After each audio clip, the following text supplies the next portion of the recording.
El rugido del fuego aún vibraba en mis oídos, mezclándose con las sirenas lejanas que por fin se acercaban. Mis manos temblaban, no solo por el frío de la lluvia que me calaba hasta los huesos, sino por la pura descarga de adrenalina. Habíamos dejado atrás el caos en el muelle de Barcelona, ese infierno de acero oxidado y sombras que olía a diésel y a muerte. Ahora estábamos en el coche blindado de Carlos, él conduciendo con una calma pasmosa, mientras las gotas resbalaban por el parabrisas, difuminando las luces de la ciudad.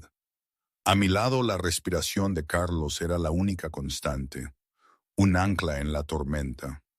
¿Cómo había llegado yo hasta aquí?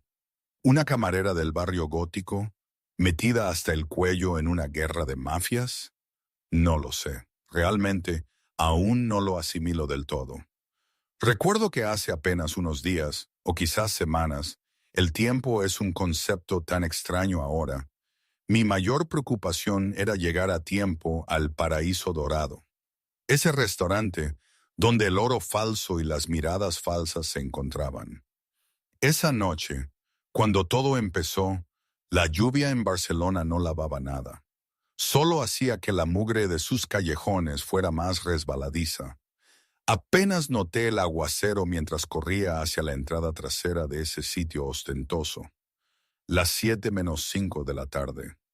Un minuto tarde y José Gómez, el jefe de sala con su bigote a lo rotulador y su olor a sudor nervioso, me despediría.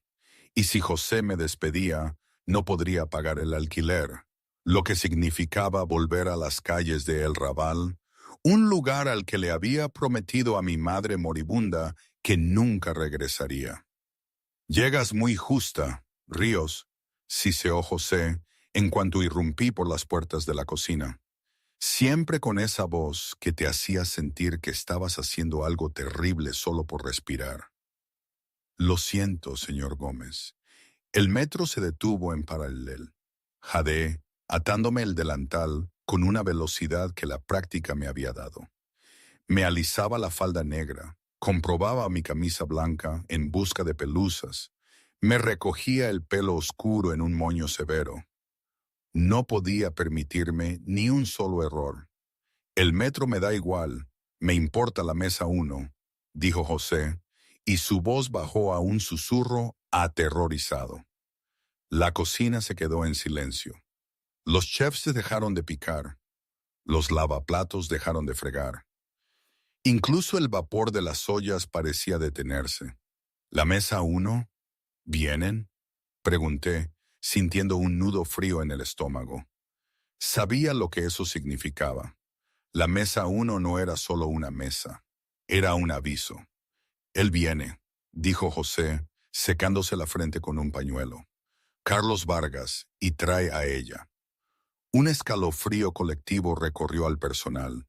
Carlos Vargas era el CEO de Vargas Holdings, un imperio inmobiliario legítimo que apenas ocultaba el vasto inframundo criminal que se escondía debajo. Era peligroso, sí, pero tenía fama de ser un caballero criminal. Dejaba buenas propinas, hablaba en voz baja y nunca montaba un numerito. El problema era su prometida, Ana del Toro. Ana era una pesadilla envuelta en seda de diseño. Era la hija de una familia rival de Madrid, un tratado de paz en forma de mujer. Hermosa, rica y con una crueldad que rozaba lo psicótico. El mes pasado hizo que despidieran a un camarero y lo metieran en la lista negra de todos los restaurantes de la ciudad porque sirvió el agua con gas demasiado agresivamente. Sara se dio de baja, enferma, dijo José, mirándome con ojos desesperados. Le tiene pánico a Ana. Eres la única que queda con la formación en protocolo para atenderlos. Asentí lentamente. Antes de que el negocio de antigüedades de mi padre se derrumbara y él perdiera todos nuestros ahorros en el juego, yo había crecido en este mundo. Sabía qué tenedor era para las ostras y cuál para la ensalada. Sabía que un Vega Sicilia único de 1982 necesitaba respirar exactamente 45 minutos. Conocía el lenguaje de los ricos. Simplemente ya no tenía el dinero. Yo me encargo de la mesa, dije en voz baja. Bien, que Dios te ayude, murmuró José. Y María, no le mires a los ojos a él, y hagas lo que hagas, no la corrijas a ella. Si dice que el cielo es verde, le preguntas qué tono. Salí al salón del Paraíso Dorado. El restaurante era una caverna de pan de oro, terciopelo y sombras. Lámparas de araña de cristal colgaban como lágrimas congeladas del techo. Exactamente a las 7 en punto, las pesadas puertas de roble se abrieron. 4 guardaespaldas con trajes carísimos entraron primero, escaneando la sala con sus auriculares zumbando. Luego entró Carlos Vargas. Era más alto de lo que parecía en los periódicos, con hombros anchos y un traje negro hecho a medida que costaba más de lo que yo ganaría en 10 años. Su rostro era duro, anguloso, con una cicatriz que le cruzaba la ceja izquierda, pero sus ojos eran de un azul sorprendentemente inteligente. Del brazo de él iba Ana. Llevaba un vestido color sangre fresca, muy escotado por delante y por detrás. Los diamantes brillaban en su garganta, piedras ostentosas y pesadas que gritaban poder. Parecía una reina, pero yo, observando desde las sombras del mostrador de servicio, noté algo más. Noté la forma en que la mano de Ana se aferraba al antebrazo de Carlos. No era afecto, era posesión. Y sus ojos no lo miraban a él. Escaneaban la habitación buscando presas. Se sentaron en la mesa 1, el reservado en la parte de atrás. Respiré hondo. Agarré mi libreta. Hora del show, me susurré. Los primeros 20 minutos fueron una lección magistral de humillación. Ana devolvió el agua porque estaba demasiado fría.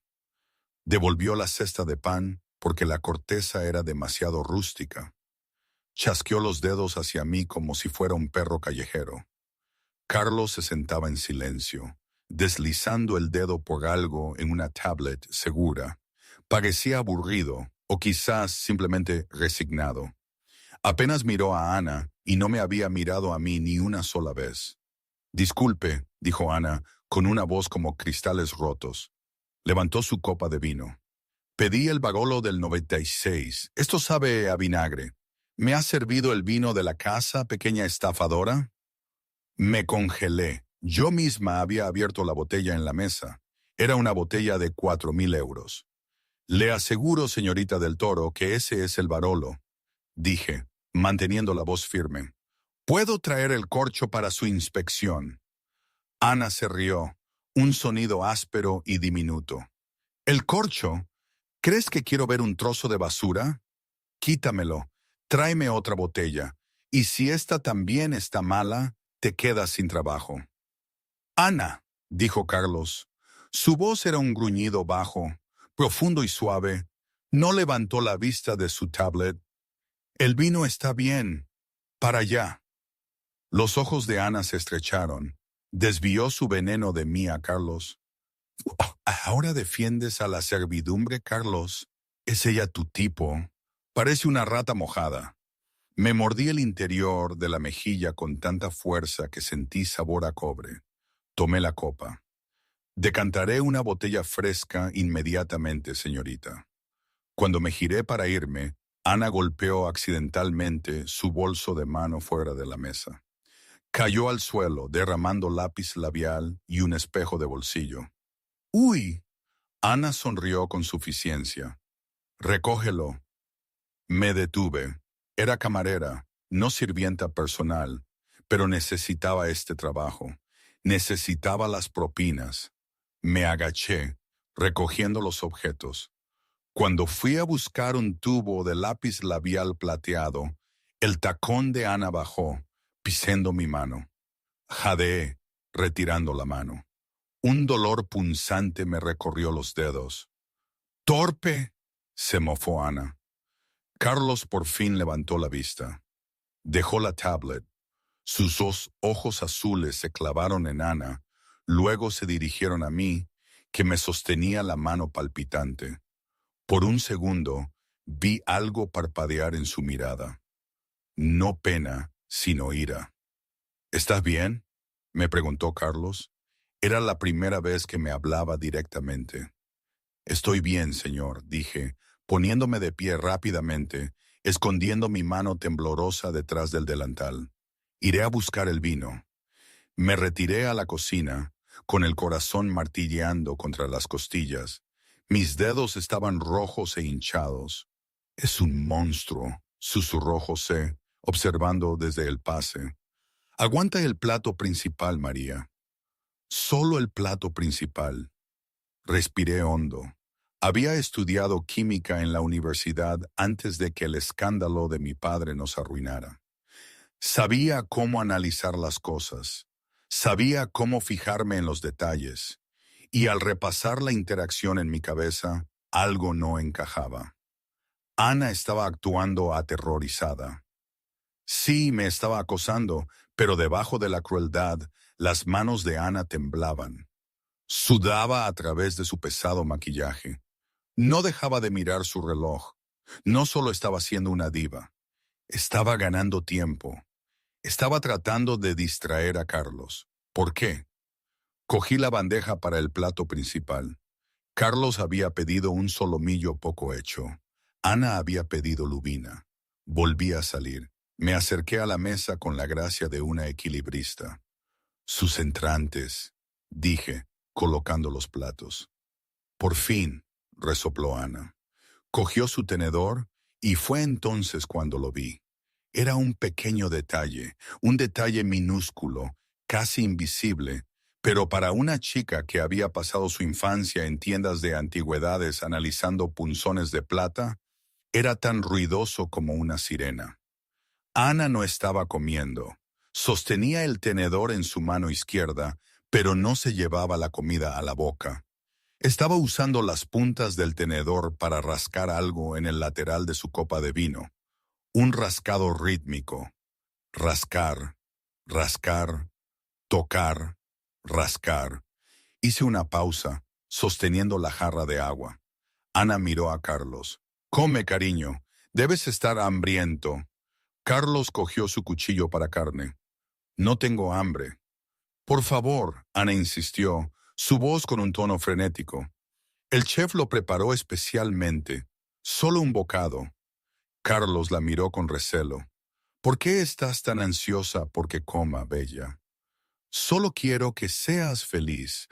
Ella sonrió, pero la sonrisa no le llegó a los ojos.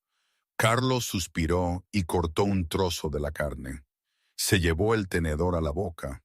Mis ojos bajaron al tenedor de Carlos, luego al tenedor de Ana. Espera, el restaurante usaba cubiertos de plata, cristófle, pulido alto, impecable. Pero el tenedor en la mano de Carlos, las puntas estaban ligeramente opacas. Una película gris mate cerca del mango. Mi mente volvió a mis laboratorios de química. El sulfuro de plata crea deslustre, pero la plata reacciona instantáneamente a ciertos sulfuros que se encuentran en... Y luego vi el anillo de Ana, una enorme esmeralda. Pero el engaste estaba abierto, y directamente debajo de la piedra, descansando contra el metal del tenedor que había estado sosteniendo antes de que los cambiara. Ana había cambiado los tenedores. Cuando retiraron los aperitivos, Ana había intercambiado su tenedor sin usar con el de Carlos. ¡Para! La palabra salió de mi garganta antes de que pudiera detenerla. El silencio que siguió fue absoluto.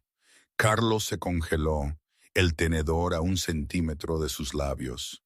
No lo soltó, no se inmutó. Simplemente giró lentamente la cabeza para mirarme. Su expresión era indescifrable. Letal. Ana golpeó la mesa con la mano. ¿Cómo te atreves, insolente pequeña? No comas eso, dije. Mi voz temblaba, pero mi postura era rígida. Di un paso adelante, invadiendo el espacio personal del hombre más peligroso de Barcelona. ¿Perdón?, preguntó Carlos suavemente. ¡Seguridad!, gritó Ana, levantándose. Está loca. Está intentando atacarnos. Silas. El guardaespaldas principal, Silas, una montaña de hombre, se movió hacia la mesa, con la mano dentro de su chaqueta. «Quédate atrás, Silas», ordenó Carlos. No apartó la mirada de mí. Bajó lentamente el tenedor al plato. «Dame una razón por la que no debería hacer que te arrastren fuera de aquí y te entierren en un maizal». «Señorita Ríos», dije. «María Ríos». «Señorita Ríos, explique el tenedor», dijo, señalando con un dedo tembloroso. «Mire las puntas cerca del cuello». Ana se abalanzó. «Está loca. Está sucio. El servicio aquí es una porquería». Extendió la mano para agarrar el tenedor de Carlos, intentando tirarlo de la mesa. Me moví más rápido. Años de esquivar acreedores y navegar por cocinas abarrotadas me habían dado reflejos. Aparté la mano de Ana con una bofetada, un movimiento que hizo jadear a todo el restaurante, y agarré el tenedor yo misma. «¡Me tocaste!», gritó Ana. «Carlos, mátala. Me tocó». Levanté el tenedor a la luz de la lámpara. «Señor Vargas, ve esa película gris, ese acabado mate. Es deslustre». «Es plata barata», gritó Ana. «Es plata de ley Cristófle», repliqué, mi voz ganando fuerza. «No se deslustra así a menos que esté expuesta a una alta concentración de azufre o arsénico». Los ojos de Carlos se entrecerraron. «¿Arsénico? Está mintiendo». Ana hiperventilaba. «Es una camarera. ¿Qué sabe ella de química?» Era estudiante de tercer año de medicina en la Universidad Complutense antes de tener que dejarlo. Mentí. Bueno, en parte. Era estudiante de química, no de medicina, pero la autoridad ayudó. Y conozco ese patrón de oxidación específico. Agarré mi vaso de agua, el que tenía la rodaja de limón que me había servido en la estación de servicio. «Si esto es solo deslustre», dije, mirando a Carlos a los ojos, «entonces el zumo de limón, ácido cítrico, lo limpiará ligeramente. Pero si es una toxina a base de sulfuro, el ácido acelerará la reacción y la plata se volverá negra al instante». El rostro de Ana palideció. «¡No te atrevas!». Carlos miró a su prometida, viendo el miedo en sus ojos. Luego me miró a mí. «Hazlo», ordenó Carlos. Mojé las puntas del tenedor en el agua con limón. Lo agité durante 3 segundos. La sala estaba tan silenciosa que se podía oír el tráfico de la Gran Vía. Saqué el tenedor. Ya no era plateado. Las puntas eran de un negro azabache, cubiertas con una espesa y oscura baba donde el metal había reaccionado violentamente. El hedor químico nos golpeó un segundo después. Almendras amargas y podredumbre. Coloqué el tenedor negro sobre el mantel blanco. Parecía un hueso carbonizado. «Habría muerto antes de que llegara la cuenta», susurré. Carlos miró fijamente el tenedor negro. La comprensión lo invadió. Lentamente se volvió hacia Ana. Ella estaba temblando, retrocediendo, aferrándose a su anillo de esmeralda. «Carlos, no. Ella lo manipuló. Es un truco de magia. Es una bruja». «El anillo», dije, mi adrenalina en su punto máximo. «El veneno está en una cera soluble debajo del engaste de su anillo. Lo transfirió al mango del tenedor, y la gravedad lo arrastró hasta las puntas». Carlos se puso de pie. No gritó. No volteó la mesa. Simplemente se ajustó los gemelos. «Silas», dijo. Su voz carecía de humanidad. «Cierra las puertas. Nadie sale». Ana salió corriendo. Se quitó los tacones y corrió hacia las puertas de la cocina, pero no fue lo suficientemente rápida. Silas la interceptó, agarrándola por el brazo. Gritó.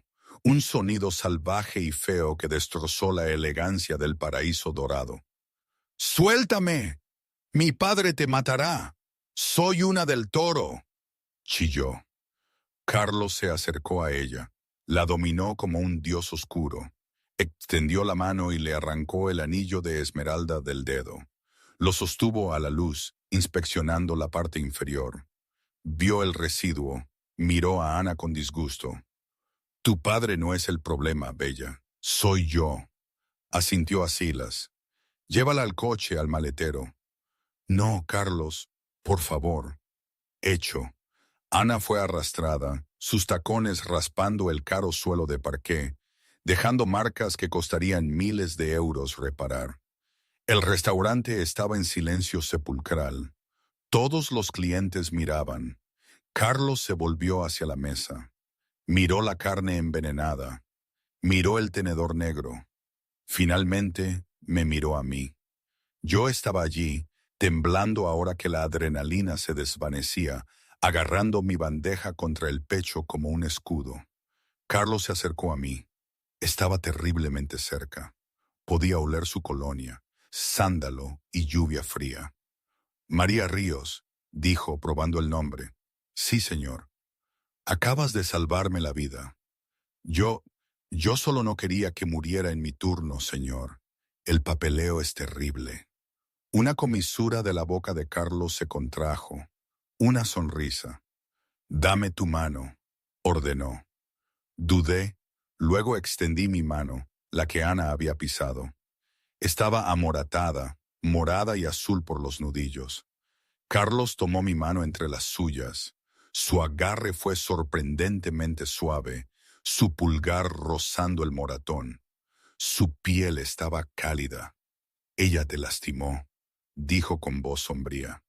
«Estoy bien», tartamudeé. «No está bien».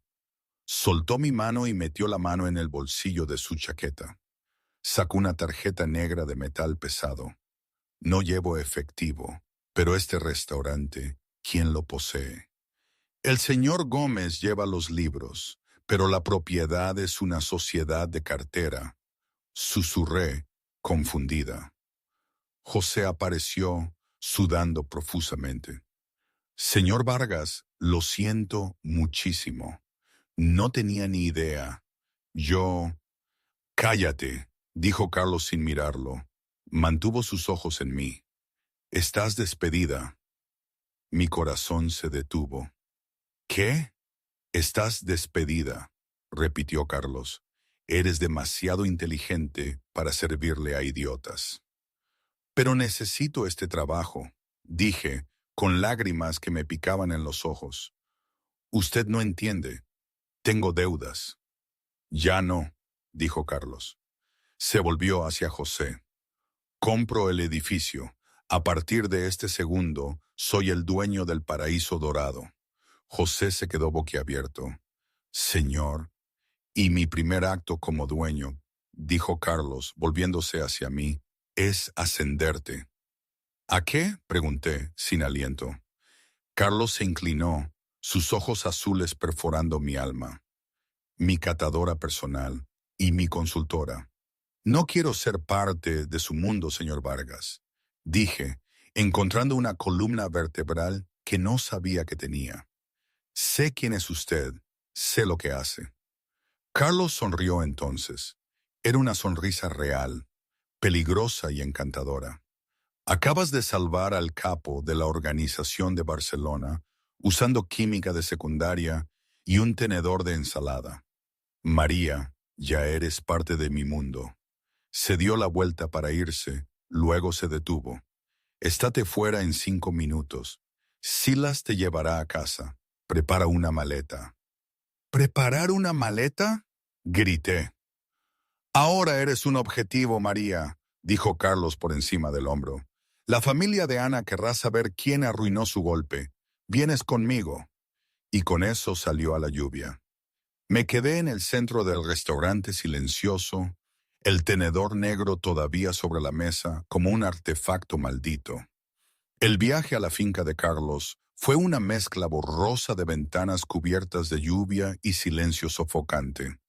Yo estaba sentada lo más lejos posible de Carlos en el lujoso interior del sub blindado, agarrando mi mano magullada. Me está secuestrando, dije, mi voz pequeña pero firme. Miré la nuca de Silas en el asiento del conductor. Carlos no levantó la vista de su teléfono. La luz azul iluminaba los ángulos agudos de su rostro, haciéndolo parecer más una estatua que un hombre. Estoy asegurando un activo. Hay una diferencia. Tengo una vida. Tengo un gato. Tengo el alquiler que pagar el martes. Tu alquiler está pagado para el próximo siglo, dijo Carlos rotundamente. Y haré que alguien recoja al gato. ¿Cómo se llama? Señor Bigotes, murmuré, y al instante me sentí ridícula. Mire, señor Vargas, aprecio la oferta de trabajo. De verdad, pero no puedo meterme en una guerra de mafias. Solo soy una camarera que prestó atención en clase de química. Carlos finalmente se volvió hacia mí. La intensidad de su mirada hizo que el aire del coche se sintiera ligero. ¿Crees que Ana del Toro te dejará vivir?, preguntó, su voz baja y desprovista de compasión. La humillaste, la expusiste como una asesina incompetente delante de su prometido y sus guardaespaldas. La familia del Toro, su familia, se rige por el orgullo, sangre por sangre. Si te dejo salir de este coche, estarás muerta en una hora. Un robo que salió mal en un callejón. Tragué saliva con fuerza. Sabía que tenía razón. Los del Toro eran legendarios por su brutalidad. Así que, ¿solo vivo con usted ahora? Por ahora, dijo Carlos, hasta que los desmantele. El coche se desvió de la autopista y comenzó a subir una sinuosa carretera privada a lo largo del acantilado de la costa del Maresme. En la cima se alzaba una estructura de acero y cristal que parecía menos una casa y más una fortaleza. La fortaleza de cristal lo llamaban los periódicos. Cuando entramos en el garaje subterráneo, un equipo de hombres armados rodeó el vehículo. Me encogí. «Relájate», dijo Carlos, abriendo su puerta. «Trabajan para mí. Quédate cerca». Me condujo a un ascensor que subió 50 pisos en segundos. Cuando las puertas se abrieron, jadeé. El ático era una obra maestra de arquitectura moderna, con ventanales del suelo al techo que daban al lago agitado por la tormenta y al brillante horizonte de la ciudad. Era hermoso, frío y absolutamente aterrador. «Silas, lleva a la señorita Ríos a la suite de invitados del ala este», ordenó Carlos, quitándose la chaqueta mojada. «Y trae el botiquín». «Puedo vendarme yo misma», dije rápidamente. Carlos se detuvo. Caminó hacia mí, invadiendo mi espacio hasta que tuve que inclinar la cabeza hacia atrás para mirarlo. Extendió la mano y tomó mi mano herida de nuevo. El moratón se había vuelto de un feo color morado. «Te hirieron protegiéndome», dijo Carlos. Su pulgar rozó mis nudillos, enviando una descarga de electricidad por mi brazo que no tenía nada que ver con el dolor. En mi mundo, la lealtad es la única moneda que importa. Tú mostraste lealtad a un extraño. Eso te hace rara. No me llevó a la habitación de invitados, sino a la cocina, una cocina más grande que todo mi apartamento. Me sentó en un taburete de la isla de mármol. «Hielo», ordenó a Silas, que había aparecido con un botiquín. Durante los siguientes 10 minutos, el hombre más temido de Barcelona hizo de enfermero. Me vendó la mano con eficiencia profesional. Yo lo observaba, hipnotizada. Había matado hombres. Lo sabía, pero sus manos eran firmes y suaves. «¿Por qué no te casaste con ella?», pregunté en voz baja. «Antes de esta noche, sabías que estaba loca». Carlos pegó el vendaje. Era una fusión. Su padre, Salvador del Toro, controla los muelles de envío. Yo controlo los sindicatos y los bienes raíces. Juntos habríamos dominado el Mediterráneo. El matrimonio era un mal necesario. Y ahora, Carlos levantó la vista, sus ojos fríos. Ahora la fusión está cancelada y Salvador lo tomará como una declaración de guerra. Terminó el vendaje. Ve a dormir, María. Mañana te ganarás tu puesto. Me llevaron a un dormitorio que costaba más que todos los ahorros de la vida de mi padre. Cerré la puerta con llave, puse una pesada cómoda delante y me acurruqué en la cama. No dormí. Miraba la lluvia golpear el cristal, preguntándome si acababa de cambiar una muerte rápida por una lenta. Aquí tengo que hacer una pausa. Esto de lo que estamos hablando, esta situación con Carlos Vargas y su mundo, es algo tan lejano a mi realidad de antes que a veces me cuesta creer que no estoy soñando. Yo, una chica de barrio que veía los escaparates de la Diagonal con el anhelo de quien ve la luna. Y de repente estoy en un ático que vale una fortuna, siendo la consultora personal de un capo. Es ridículo. Si se lo contara a mi padre, se reiría y luego me diría que no confiara en nadie que te ofreciera el cielo así de la nada. Las cosas buenas se ganan, María, solía decir. Y aquí estoy, ganándome el derecho a no ser asesinada por otra familia criminal. Una parte de mí sigue asustada, por supuesto. ¿Quién no lo estaría? Pero otra parte, no sé, se siente extrañamente viva, como si de repente todas mis habilidades, todas mis observaciones, todo lo que aprendí en los libros de mi padre y en la universidad, tuvieran por fin un propósito, aunque sea uno retorcido. Y Carlos no es el monstruo que pintan, o quizás sí, pero es mi monstruo, en cierto modo. ¿O es eso lo que él quiere que piense? Sigo sin saber qué creer, la verdad. Me desperté con el olor a café y el sonido de gritos. Me desenredé de las sábanas de algodón egipcio, me puse la bata de seda que me habían dejado y me escabullí al pasillo. Los gritos venían del atrio principal. Me asomé por la barandilla. Carlos estaba de pie en el centro de la habitación, sin camiseta, sudando, golpeando un saco pesado. Boom, boom, crack. Cada puñetazo sonaba como un disparo. Su espalda era un mapa de cicatrices, heridas de cuchillo, roces de bala, viejas batallas. Silas estaba cerca, sosteniendo una tablet. Jefe, Salvador del Toro está quemando nuestros almacenes en el barrio de Gracia. Dice que es una retribución por secuestrar a su hija. Carlos detuvo el saco con una mano. Secuestrarla, la envié a casa en un maletero. Está bien. Está manipulando la narrativa, dijo Silas. Les está diciendo a las otras familias que rompió la tregua. Ha puesto precio a su cabeza y a la de la chica. Carlos cogió una toalla y se secó la cara. Levantó la vista y me vio observando desde el balcón. No parecía avergonzado, parecía calculador. Baja, María, me llamó. Me ajusté la bata y bajé por la escalera flotante. Buenos días. ¿Lo son? Carlos tiró la toalla a un lado. Ven a la oficina, tenemos trabajo que hacer. La oficina era una pared de monitores. En las pantallas había transmisiones en vivo de la ciudad, cuentas bancarias, rutas de envío.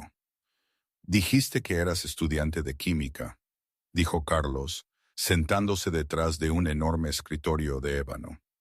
Pero conoces antigüedades, conoces el protocolo, sabes cómo leer una habitación. ¿Por qué una chica con tus habilidades estaba sirviendo mesas en el Paraíso Dorado? Dudé. Mi padre era malo con el dinero. Arturo Ríos, dijo Carlos, abriendo un archivo en la pantalla. Anticuario, jugador, murió hace 3 años de un ataque al corazón.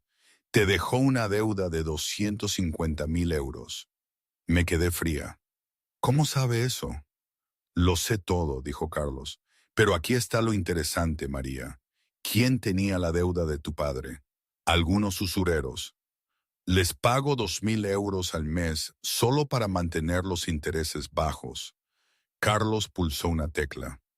Una foto de un hombre apareció en la pantalla. Un hombre con el cuello grueso y una sonrisa cruel. Luis Bravo, dijo Carlos, un teniente de la familia del Toro. Has estado pagando al padre de Ana durante 3 años. Sentí que la habitación daba vueltas. ¿Qué? Los del Toro sangraron a tu padre hasta la sequía, lo llevaron a la tumba, y ahora te están sangrando a ti. Eres una esclava de las personas que intentaron envenenarme anoche. Agarré el borde del escritorio. La ira que se encendió en mi pecho era caliente y cegadora. Todos esos turnos, todas esas comidas saltadas, toda la humillación, todo iba a parar a los mismos monstruos. Los quiero muertos, susurré. Ya no era una camarera hablando. Carlos se inclinó hacia adelante. Bien, porque compré tu deuda esta mañana. Parpadeé. ¿Usted la pagó? Cada céntimo. Ya no les debes nada. Me debes a mí. Carlos se puso de pie y rodeó el escritorio. Pero no quiero tu dinero, María. Quiero tus ojos. ¿Mis ojos? Viste el deslustre en el tenedor cuando yo no lo hice, dijo Carlos con intensidad. Notaste el nerviosismo de Ana cuando mis guardias entrenados no lo hicieron. Tienes un ojo para el detalle del que carecen mis hombres. Ellos ven armas y músculos. Tú ves química y psicología. Señaló una pila de archivos sobre la mesa. Los del Toro están contrabandeando algo a través de mi ciudad. Están usando las conversaciones de fusión como tapadera para mover un envío que vale miles de millones. No sé qué es y no sé cómo lo están moviendo. Si puedo encontrarlo y exponerlo, puedo destruir a Salvador sin disparar un tiro. Quiero que revises sus documentos, encuentres la anomalía, encuentres el tenedor deslustrado en su manifiesto de envío. Mire los archivos. Era una montaña de papeleo, facturas, conocimientos de embarque, informes químicos. ¿Y si lo encuentro? Pregunté. Entonces tu deuda conmigo se borra y te doy 1.000.000 de euros para empezar una nueva vida en cualquier parte del mundo. Miré los archivos, luego a Carlos. Trato. Me senté y comencé a leer. Durante las siguientes 72 horas, el ático en la cima de la fortaleza de cristal se convirtió en una jaula de oro y silencio. Fuera, Barcelona era azotada por una tormenta implacable que convertía el horizonte en una mancha gris. Dentro, María Ríos estaba disecando el imperio criminal de la familia del Toro, una hoja de papel a la vez. Había convertido la pared de cristal del suelo al techo de la oficina en un caótico mapa mental. Usando rotuladores de borrado en seco, había dibujado líneas de tiempo, conectado rutas de envío y rodeado fórmulas químicas que no encajaban. Vivía de café y de la adrenalina de la supervivencia, con el pelo recogido en un moño desordenado, vestida con una de las camisas blancas de Carlos, que se tragaba mi pequeña figura. Carlos Vargas me observaba. Pasaba la mayor parte del tiempo paseando por el perímetro de la habitación como un tigre enjaulado, atendiendo llamadas de sus capitanes, ordenando contraataques en los territorios de los del Toro. Pero sus ojos siempre volvían a mí. Estaba acostumbrado a mujeres que querían su dinero, su poder o su cuerpo. No estaba acostumbrado a una mujer que lo ignoraba por completo para calcular la gravedad específica de las importaciones líquidas. Eran las 3 de la madrugada de la tercera noche cuando ocurrió el gran descubrimiento. El ático estaba oscuro, iluminado solo por los relámpagos que destellaban sobre el maresme. Yo estaba mirando un manifiesto de hacía un mes, mordisqueando la punta de un rotulador. Es una mentira, susurré. Carlos, que estaba limpiando una Sig Sauer P20 personalizada en el sofá de cuero, levantó la vista al instante. ¿Qué es el aceite de oliva?, dije, mi voz ganando fuerza. Golpeé la pared de cristal con fuerza. Ven a ver esto. Carlos enfundó el arma y se acercó, parándose muy cerca detrás de mí. El calor que irradiaba de él era una distracción, pero me obligué a concentrarme en los números. Los del Toro afirmaron que este envío de contenedor, ID 8954, está lleno de aceite de oliva virgen extra de Nápoles, expliqué, rodeando la declaración de peso. Pero mire los registros térmicos requeridos por el seguro marítimo. El contenedor se mantuvo exactamente a 4 grados Celsius durante todo el viaje de 3 semanas. Quizás les guste el aceite frío, dijo Carlos, su voz un murmullo bajo cerca de mi oído. No, me giré para mirarlo, mis ojos brillantes con la emoción de la caza. El aceite de oliva se solidifica y se vuelve turbio a esa temperatura. Arruina la textura. Ningún distribuidor lo enviaría tan frío. Pero 4 grados Celsius, ese es el estándar universal de conservación para material orgánico biológico. Órganos, plasma sanguíneo, células madre. La expresión de Carlos se ensombreció, la curiosidad juguetona se desvaneció al instante. Biológicos. Hice una referencia cruzada con la dirección del receptor. Continué cogiendo una pila de papeles impresos. Escipius Logistics. Suena como un proveedor médico, pero mire su declaración de impuestos. Es una empresa fantasma registrada en las Islas Caimán sin licencia médica. No están importando aceite, Carlos. Están contrabandeando tejido humano. Es una granja de órganos del mercado negro. Carlos me quitó los papeles de la mano, con la mandíbula tensa. Salvador del Toro es de la vieja escuela. Juego, préstamos, sindicatos. Pero esto es cosecha. Si está moviendo biológicos sin licencia por territorio de la comisión, no solo está infringiendo la ley, está rompiendo el código. Las otras familias lo ejecutarían por traer este tipo de atención federal sobre la organización. Hay algo más, dije, mi voz bajando a un susurro. Me sentí enferma al decirlo. Encontré la razón por la que Ana eligió el paraíso dorado para cenar. Levanté el documento final. Era un formulario de despacho de aduanas sellado y firmado. La firma, señalé, no es de un oficial de aduanas. Es una firma de apoderado permitida para un enlace local de confianza. Carlos miró el nombre escrito. J. Gómez. El silencio en la habitación era ensordecedor. José Gómez, respiró Carlos, la traición golpeándole como un golpe físico. El gerente de mi restaurante. El hombre que me sirvió el vino durante 10 años. No solo estaba gestionando la sala. Me di cuenta, el horror surgiéndome. El restaurante está a 3 manzanas de la autoridad portuaria. Era un punto de entrega. José ha estado dando el visto bueno a los envíos del Toro, enterrando los registros térmicos para que nadie hiciera preguntas. Es su guardián. Y eso, dijo Carlos, sus ojos volviéndose hielo, es porque Ana intentó matarme en la cena. No solo estaba siendo dramática, estaba allí para recoger los manifiestos de José. Yo solo era un cabo suelto que había que atar. Carlos agarró su teléfono, su pulgar flotando sobre el número de Silas. Voy a despellejarlo vivo. Ding. El sonido no vino de su teléfono. Vino del ascensor privado del vestíbulo, el que requería un escaneo de retina y un código de 6 dígitos para acceder. Carlos se congeló, miró el indicador del ascensor. Los números subían. 48, 49, 50.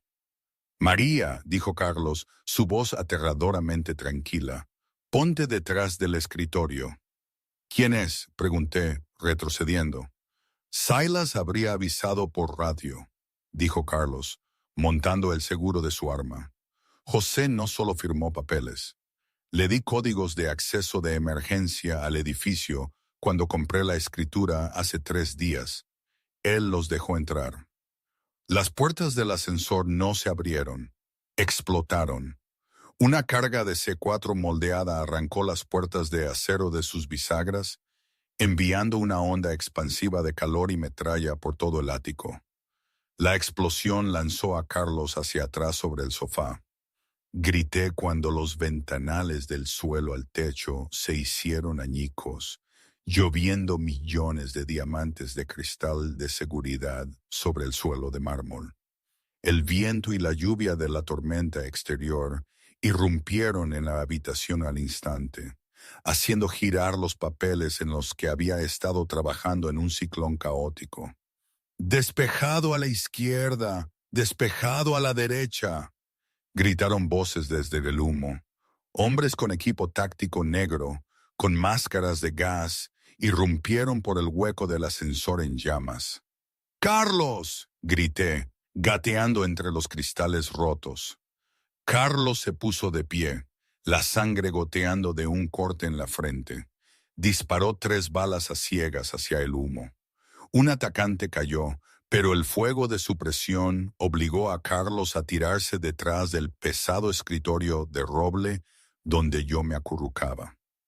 Las balas destrozaban la madera sobre nuestras cabezas, haciendo que las astillas llovieran sobre nosotros. «Estamos inmovilizados», gritó Carlos por encima del rugido del fuego automático.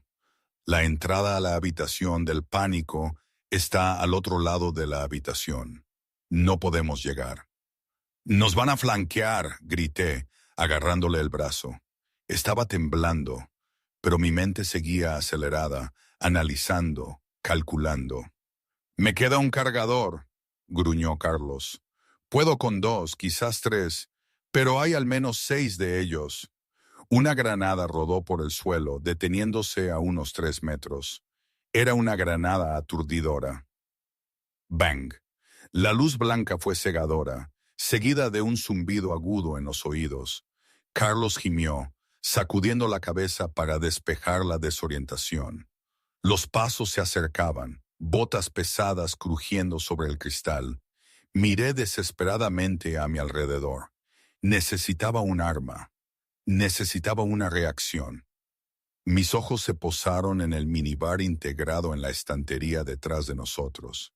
Específicamente, una botella de absenta de alta graduación y una pieza decorativa de pedernal irregular utilizada como pisapapeles. Agarré la botella. «Carlos, cúbrete los ojos». «¿Qué?» «¡Fuego!». «No», grité. No tenía un trapo. No tenía tiempo para una mecha. Confié en la química pura y volátil. Estrellé el cuello de la botella contra el escritorio, salpicando el líquido de alto contenido alcohólico sobre la alfombra y las botas del pistolero que se acercaba. Luego agarré el pesado encendedor de pedernal del escritorio y lo lancé al charco. ¡Wush! La absenta se encendió con un violento rugido azul y naranja. El fuego se extendió instantáneamente por el alcohol derramado, creando una pared de llamas entre nosotros y los atacantes. Uno de los pistoleros gritó cuando el fuego alcanzó su chaleco táctico. El escuadrón retrocedió, su formación rota por el repentino infierno. «¡Ahora!», rugió Carlos. Se levantó de detrás del escritorio, disparando a través de las llamas. Con los atacantes distraídos y cegados por el fuego, Carlos era letal. ¡Bang! ¡Bang! ¡Bang! 3 disparos, 3 cuerpos cayendo al suelo. Me agarró la mano tirando de mí. «Muévete a las escaleras de servicio». Corrimos por la habitación, resbalando sobre cristales y papeles mojados. El sistema de extinción de incendios finalmente se activó, empapándonos en agua helada, convirtiendo la habitación en un paisaje brumoso y infernal de vapor y humo. Llegamos a la pesada puerta de acero de la escalera. Carlos marcó un código y me empujó, cerrándola de golpe y con llave detrás de nosotros. Se desplomó contra la puerta, deslizándose hasta el suelo, con el pecho agitado. Me miró. Yo estaba empapada, sangrando por pequeños cortes en los brazos, sosteniendo el cuello de una botella rota como una daga. Parecía aterradora, parecía magnífica. Carlos empezó a reír. Era un sonido oscuro y áspero. Incendiaste mi oficina. Creé una barrera térmica, jadeé soltando el cristal. Era la única variable que podía controlar. Carlos extendió la mano, agarrándome la nuca y tirando de mí hacia él. Me besó con fuerza, una colisión de adrenalina y alivio. No me aparté, agarré su camisa mojada, besándolo con la misma intensidad. Estás absolutamente loca, María Ríos, susurró contra mis labios. Aprendí de los mejores, repliqué sin aliento. Un chasquido de estática rompió el momento. Uno de los mercenarios muertos tenía una radio en el pecho. Carlos se inclinó y la arrancó del cuerpo. ¿Estado del objetivo?, preguntó una voz. Era una voz de mujer, culta, cruel e inconfundible. Carlos apretó el botón de hablar, sus ojos fijos en los míos. El objetivo viene a por ti, bella, dijo Carlos, su voz baja y mortal. Y traigo a la camarera. Estrujó la radio con su mano. Está en los muelles, dije, secándome el agua de los ojos. Quiere el envío. Si saca a esos biológicos de la ciudad, desaparece con el dinero y te deja a ti con la culpa. Carlos se puso de pie, tirando de mí. Revisó su arma, vacía. Sacó un cargador fresco de su funda de tobillo. Entonces no la dejaremos ir, dijo Carlos. Vamos a los muelles. Encontramos ese contenedor y acabamos con esto. Los muelles son un laberinto, advertí, y es su terreno. Carlos abrió la puerta de la escalera, conduciéndonos a la oscuridad. No importa, ellos tienen armas, pero yo te tengo a ti, y aparentemente eres más peligrosa que un equipo de desactivación de bombas. Solo cuando el servicio es malo, bromeé, aunque mis manos temblaban. Juntos descendimos a la oscuridad, listos para caminar directamente al corazón de la fortaleza del enemigo. Ana del Toro me lo contó después, mucho tiempo después, cuando todo esto ya era historia, o al menos su historia. Decía que ella estaba en la parte de atrás, detrás de los contenedores, esperando. Que había escuchado mi grito antes del fuego, y luego el ruido de la explosión la había aturdido.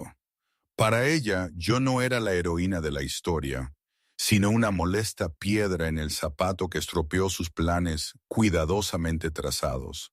Me describió como una insignificante, con suerte de principiante.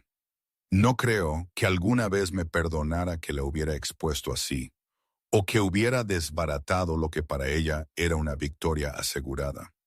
Me pregunto qué pensaría si supiera que, aunque la vi correr, mi mente ya no pensaba en ella como la amenaza principal, sino en el rompecabezas que había resuelto.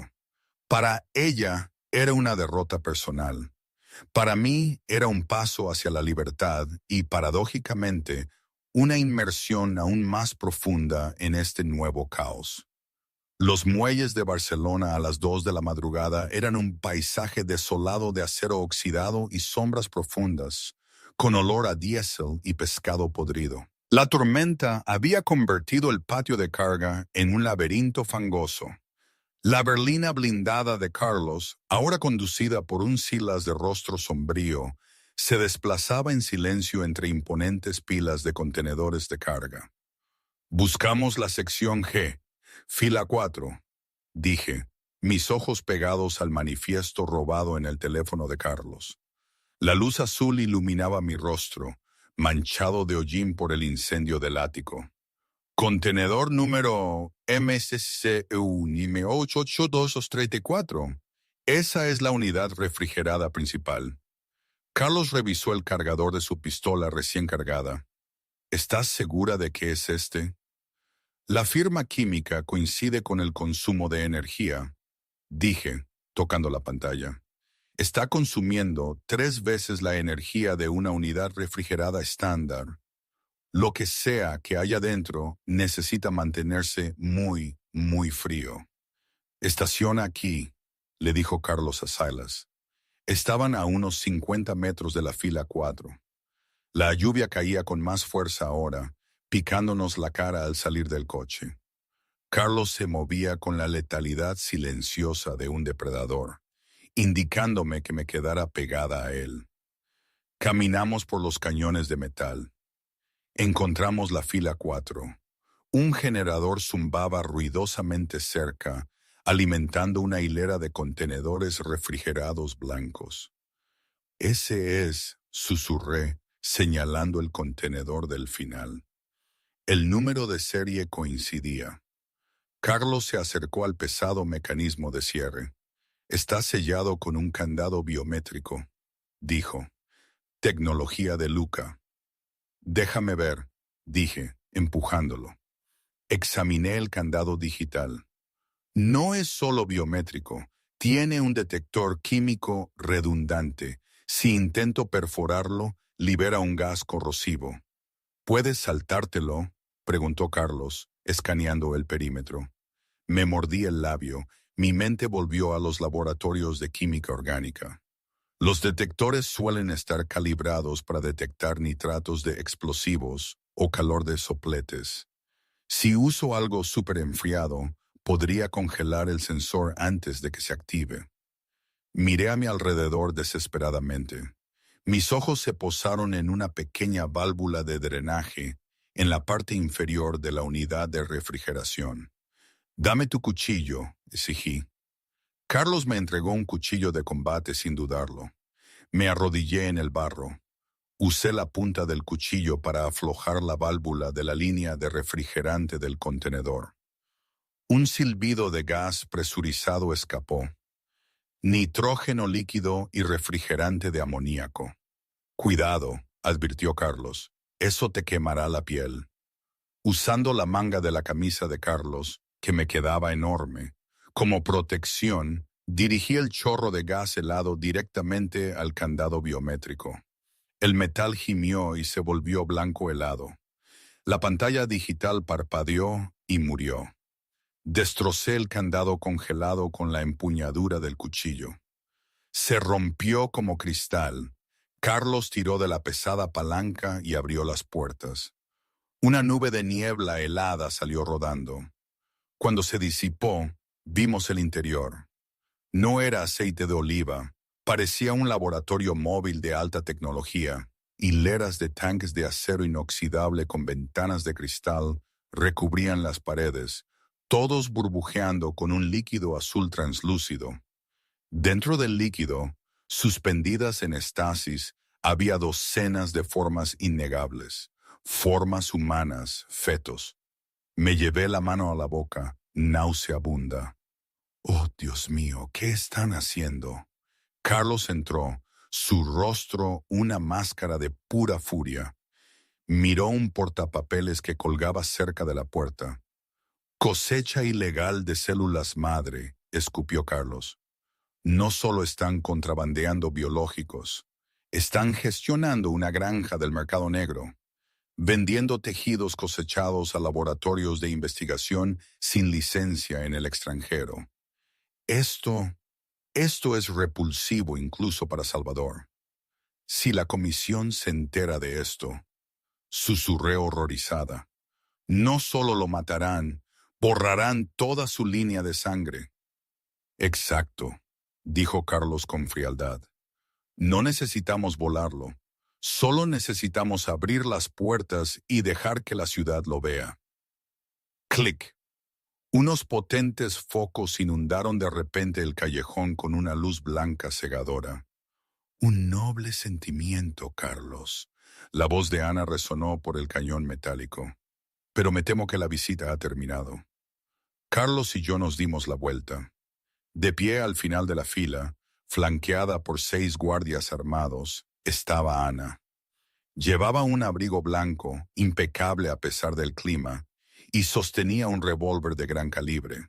Junto a ella estaba José, con un aspecto aterrorizado y un maletín. «Oh, eres un hombre difícil de matar, cariño». Ana sonrió, pero sus ojos estaban desquiciados. «Eres descuidada, Bella», dijo Carlos, poniéndose delante de mí. «Envenenar un asalto frontal a mi casa, estás desesperada». «Gané», chilló Ana, su compostura resquebrajándose. «Tomé tu territorio. Tengo el envío. No tienes nada». «No tienes nada», respondió Carlos con calma. «Estás de pie frente a pruebas que harán que tu padre sea ejecutado por sus propios aliados. ¿Crees que las otras familias quieren este tipo de calor, tráfico y experimentación humana?» Ana se rió, un sonido estridente que raspaba contra los contenedores de metal. «¿Quién se lo va a decir? ¿Tú? ¿La camarera?» Apuntó con el arma a María. «Arruinaste todo, pequeña pobrecita. Deberías haberte limitado a servir el maldito bistec». «José», gritó Carlos ignorando a Ana, «me traicionaste por ella. Te matará en cuanto le entregues ese maletín». José se encogió, miró a Ana nerviosamente. «Señorita del Toro, el acuerdo era...» «Cállate, gusano sin espinas», espetó Ana. «María», murmuró Carlos, apenas moviendo los labios, «cuando empiecen los disparos, tírate y rueda bajo el contenedor». «¿Qué?», susurré. «Ahora», rugió Carlos. No sacó su arma. En su lugar pateó un tambor de metal que estaba cerca de ellos. Estaba lleno de agua de lluvia y residuos de aceite.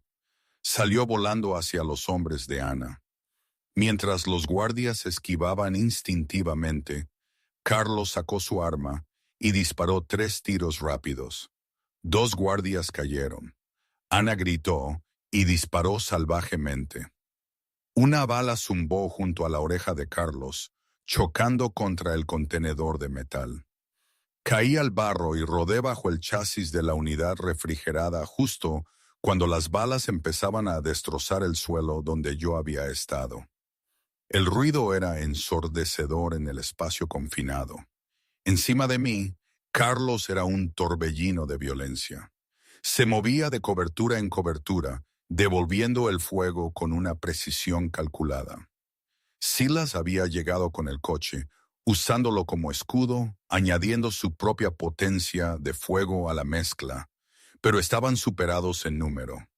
Yacía en el barro, viendo cómo las botas de los combatientes chapoteaban a mi alrededor. Vi a José intentar correr. Ana le disparó por la espalda sin pensarlo 2 veces. Cayó boca abajo en un charco. El maletín se abrió.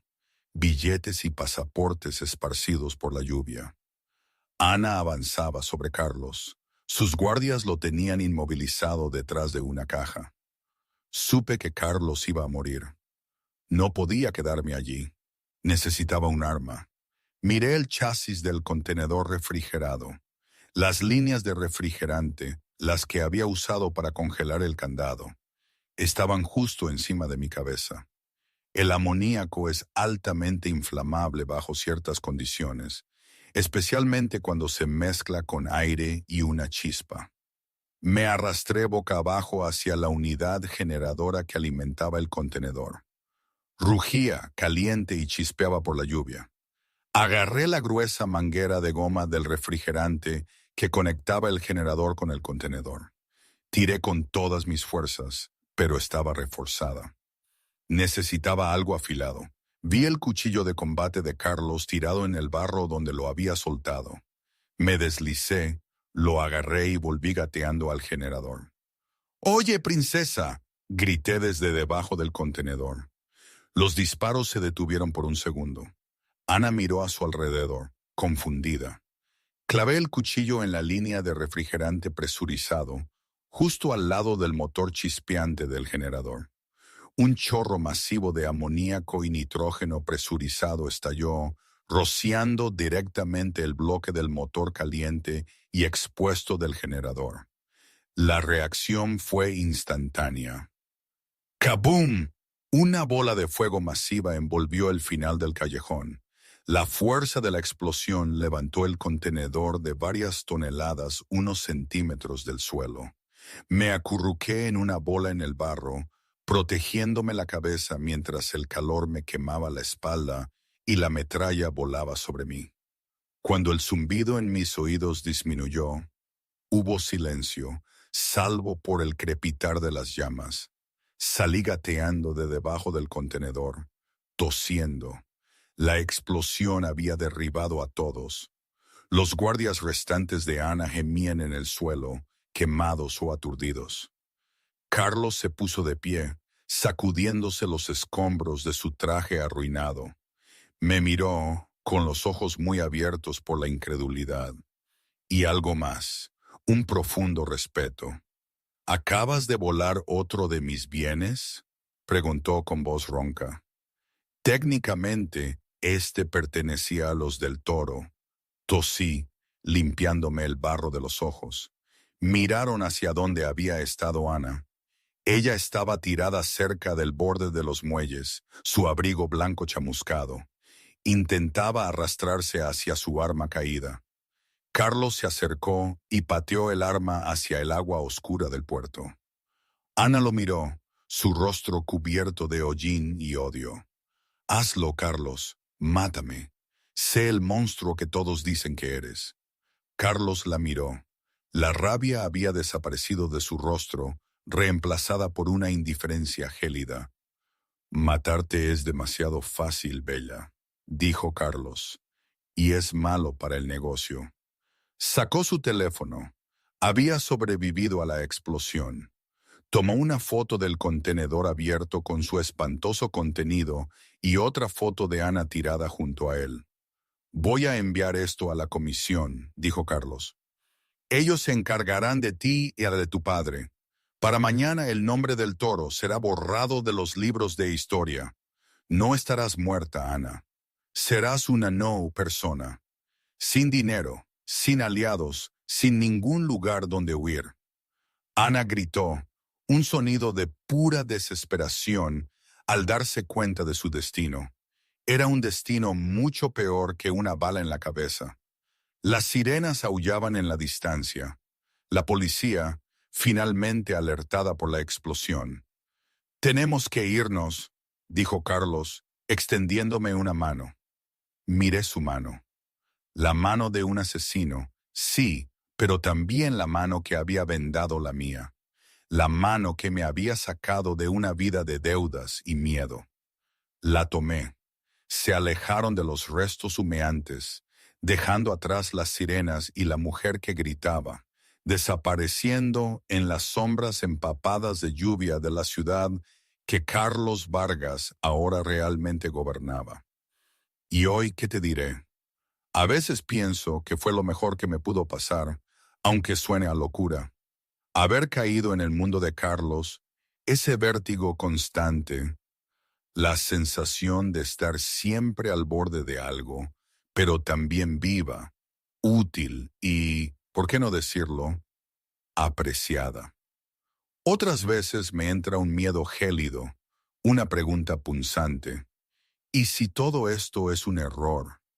¿Y si he cambiado un tipo de jaula por otra, más dorada, más cómoda, pero igual de infranqueable? Las deudas están saldadas, sí. Los territorios de los del Toro, absorbidos. El negocio de Carlos Vargas prospera como nunca.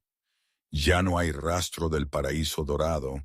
Carlos lo vendió y con el dinero se abrió un comedor social para la gente del barrio. Dice que la gente necesita comer. Yo sigo aquí, en la fortaleza de cristal. A veces, cuando Carlos me mira, esa chispa en sus ojos me hace sentir que, a pesar de todo, hay algo real en esta locura.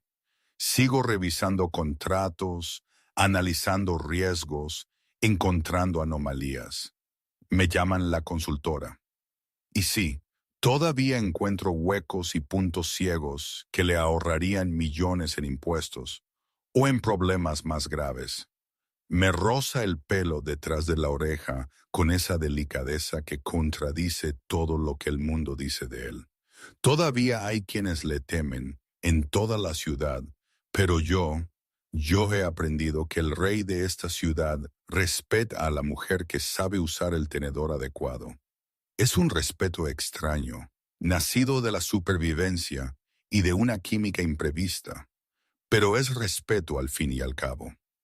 Y aunque nada es perfecto, ni siquiera este amor inusual es mío. ¿Creéis que hice bien en quedarme? ¿O hubiera sido más inteligente haber tomado el millón y haber desaparecido como una sombra más en la vasta geografía de sus dominios? No lo sé, de verdad. Quizás lo correcto y lo incorrecto son solo matices en un mundo donde el gris es el color más honesto.